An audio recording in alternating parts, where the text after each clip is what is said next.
ஆண்டவராகிய இயேசு கிறிஸ்துவின் நாமத்தில் காலை வாழ்த்துக்கள். இன்றைய மன்னா, இதோ இஸ்ரவேலை காக்கிறவர் உறங்குவதுமில்லை தூங்குகிறதுமில்லை. சங்கீதம் 121 வசனம் 4.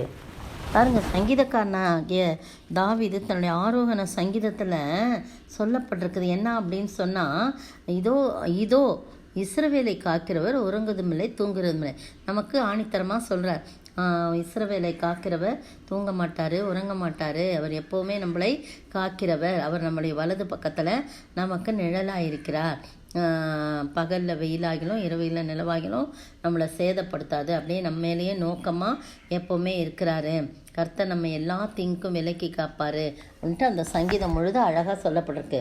அதே நேரத்தில் 3ஆம் வசனம் பாருங்கள், உன் காலை தள்ளாட ஓட்டார், உன்னை காக்கிறவர் உறங்கார் அப்படின்னு சொல்லிட்டு முதல்ல சொல்லிட்டு தான் 4ஆம் வசனத்தில் இதோ இஸ்ரவேலை காக்கிறவர் உறங்குவதுமில்லை தூங்குறதுமில்லை. நம்முடைய ஆண்டவர் நம்ம மீது எப்போவுமே நோக்கமாகவே இருக்கிறார், நம்மை பார்த்து கொண்டே இருக்கிறார்.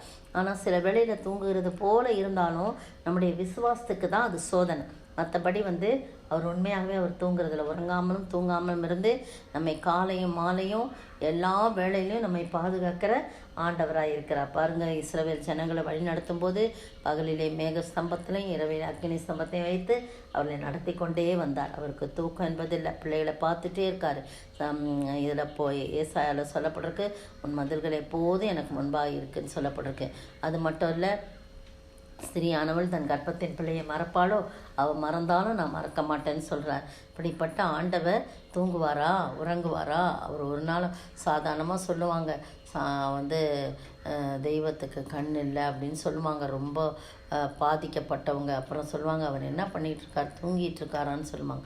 ஆனால் நம்முடைய ஆண்டவர் உறங்காமலும் தூங்காமலும் இருந்து பாதுகாக்கிற ஆண்டவர். இரவும் பகலும் பாருங்கள், அதில் தான் போட்டிருக்கு, பகலிலே வெயிலாகிலும் இரவிலே நிலவாகிலும் நம்மை சேதப்படுத்தாதபடி கர்த்தர் நம்மை காக்கிறவராயிருந்து நமது வலது பக்கத்திலே அவர் நிழலாயிருந்து பாதுகாப்பார். எல்லா தீங்குக்கும் விலக்கி காப்பார். நம்முடைய ஆத்மாவையும் காப்பார். நம்முடைய போக்கு வரத்து எல்லாவற்றையும் அவர் பாதுகாப்பார் என்று சொல்லப்படும். நம்ம மட்டும் ஒன்றே ஒன்று செய்யணும், அவரை நோக்கி பார்க்கணும். ஒத்தாசை வரும் பர்வதமாகி அவரை நோக்கி நம்ம கண்களை ஏறெடுக்கும் போது நமக்கு அங்கேருந்து ஒத்தாசை அனுப்பி தூங்காமலும் உறங்காமலும் இருந்து பாதுகாக்கிற ஆண்டவராக இருக்கிறார். மார்க் எழுதின சுவிசேஷத்தில் பார்த்தீங்கன்னா 4ஆம் அதிகாரத்தில் வாருங்கள் அந்த கரைக்கு போவோம்னு சொல்லி அழைச்சிட்டு வராரு.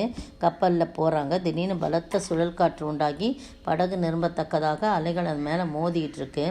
அப்போ கப்பலின் பின்னணியத்தில் அடித்தட்டில் அவர் தலையணையை வச்சு நல்லா தூங்கிட்டு இருக்காரு. அப்போது அவர் தூங்கலை. எல்லா காரியமும் தெரியும். படகு அலை மோதுது, காற்று அடிக்குது, கப்பல் தண்ணி வரா மாதிரி இருக்குன்னா அவருக்கு தெரியாதா? ஒரு சிறு காரியம் கூட அவருக்கு தெரியும். அவருடைய கண்களுக்கு மறைவானது ஒன்றுமே இல்லை. அப்படி இருக்கும்போது சரி என்ன தான் பண்ணுறாங்கன்னு பார்க்கலாம் சீஷர்கள்னு அவர் நித்திரையாக இருக்கிறது போல இருக்கிறார். அவர்கள் அவரை எழுப்பி, போதகரே நாங்கள் மடிந்து போகிறதும் உமக்கு கவலை இல்லையாண்டார். பாருங்கள், எவ்வளோ தூரம் செல்ஃபிஷாக ப்ரேயர் பண்ணுறாங்க. நாங்கள் மடிந்து போகிறோம், எழுந்திரிங்கப்பா எழுந்திரிங்க, தூங்குறீங்களே எப்படியே எழுந்திரிங்க, நாங்கள் மடிஞ்சு போகிறோம், செத்து போகிறோம், உமக்கு கவலை இல்லையான்னு சொல்கிறாங்க. அப்போ அவர் எழுந்து காற்றை அதட்டி கடலை பார்த்து இறையாதே என்று அமைதலாயிருன்னு சொல்கிறாரு. அப்பொழுது காற்று நின்று போய் மிகுந்த அமைதல் உண்டாயிற்று அப்படின்னு பார்க்கணும். அப்புறம் சீஷர்களை பார்த்து கேட்குறாரு, ஏன் இப்படி பயப்பட்டீங்க, ஏன் உங்களுக்கு விசுவாசம் எல்லாம் போயிட்டு? பார்த்தீங்களா, அந்த விசுவாச சோதனை தான்.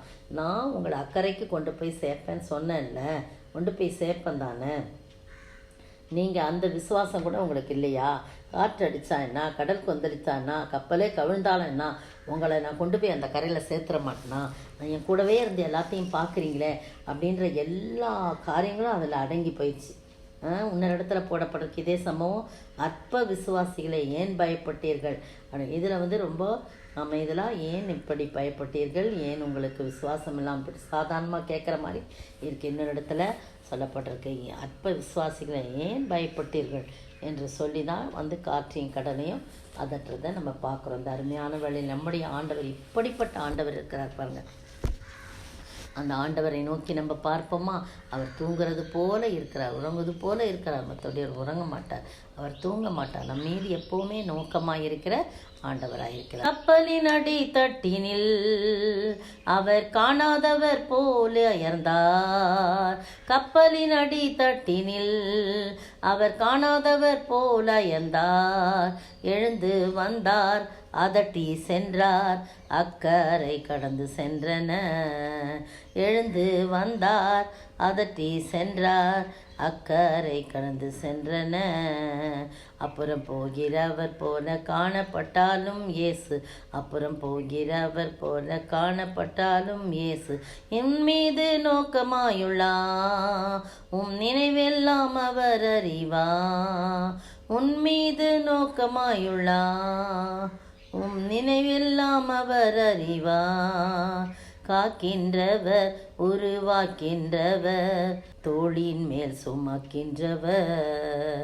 காக்கின்றவர், உருவாக்கின்றவர், தோளின் மேல் சுமக்கின்றவர். ஸ்தோத்தரிக்கிற ஆண்டவரே, துதிக்கிற ராஜா, வாழ்த்துகிற வணங்குகிற நீர் எங்களை மீது நோக்கமாய் இருக்கிறீர் ஆண்டவரே.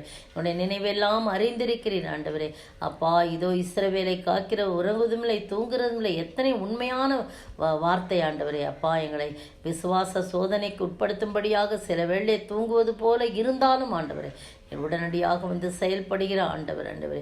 அப்படியா இந்த அருமையான வேலைக்காய் ஸ்தோத்தரிக்கிறோம். தொடர்ந்து ஆசீர்வதிங்க, காத்துக்கொள்ளுங்க, வழி நடத்துங்க. இயேசு கிறிஸ்துவின் விலையேற பெற்ற நாமத்தில் ஜெபிக்கிறேன் பிதாவே, ஆமேன், ஆமேன். நேற்றைய பதில்: நீங்கள் போதிக்கப்பட்டபடியே விசுவாசத்தில் உறுதிப்பட்டு ஸ்தோத்திரத்தோடே அதிலே பெருகுவீர்களாக. கொலோசையர் 2:7. இன்றைய கேள்வி: இருளின் அதிகாரத்தினின்று நம்மை விடுதலையாக்கி தமது அன்பின் குமாரனுடைய ராஜ்யத்திற்கு உட்படுத்தினவருமாயிருக்கிற பிதாவை ஸ்தோத்தரிக்கிறோம். கொலோசையர் 1:13. இன்றைய கேள்வி: போதிக்கப்பட்டபடி எதில் உறுதிப்பட்டு எதிலே பெருகுவீர்களாக.